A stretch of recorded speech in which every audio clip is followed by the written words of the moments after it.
The silence before it all was heavy, almost sacred.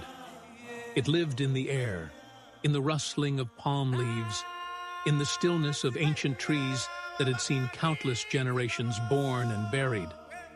Africa was alive in that silence. Her rivers moved with purpose, her skies burned with endless fire, and her people walked with the calm confidence of those who knew their roots. African Burden, a story written by the son of the soil. Honorable Enoch.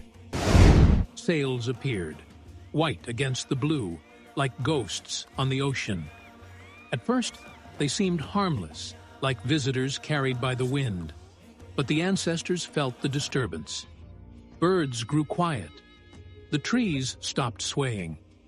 The silence that had once protected began to feel like an omen. The strangers arrived with open hands and false smiles. They accepted food, shelter, and stories, but their eyes told a different tale. Eyes that measured land not as home, but as possession. Slowly, subtly, their presence became a shadow that grew darker by the day. They renamed rivers, drew invisible lines across the land, and declared ownership over what had always been free. They carried crosses, but wielded chains. They preached salvation while planting the seeds of despair. The silence shattered, not with war, but with betrayal disguised as friendship. Then came the taking. They dragged men, women, and children from their homes. Villages were left hollow. Mothers wailed as their children were ripped from their arms.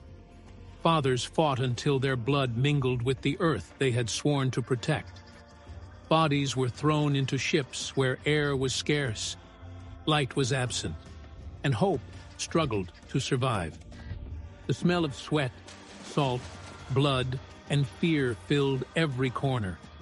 People cried in languages no one wanted to hear, and when their voices broke, their silence carried the weight of their grief. Yet even there, in the stench of death and chains, life whispered. A mother hummed a lullaby to her child. A man tapped rhythms into the wood with his shackled hands. They tried to take the breath, but breath is spirit, and spirit cannot be contained. The whip came next. It cracked like fire across dark skin, carving rivers of pain into flesh. Fields stretched endlessly, filled with crops that slaves would never taste. Names were erased, languages beaten out, gods declared false. Dignity was stripped away with every command. And still, something endured. Our spines bent, yes, under hunger, under exile, under centuries of humiliation. But they never broke. Even when bodies collapsed, the soul stood upright. In whispered stories, in hidden songs, in secret defiance, we carried a strength that no chain could crush. The ancestors did not leave us. Their presence lived in the rustle of leaves, in the rhythm of drums, in the soft winds that brushed against the weary at dusk. They reminded us that scattered did not mean lost. Silenced did not mean gone. Every tear carried memory.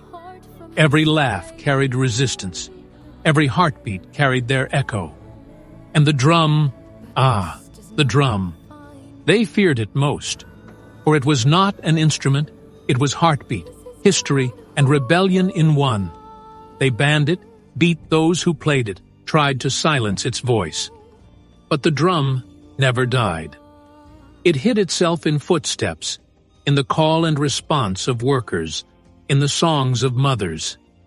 Even when its sound was forbidden, its rhythm pulsed in the veins of a people who refused to forget.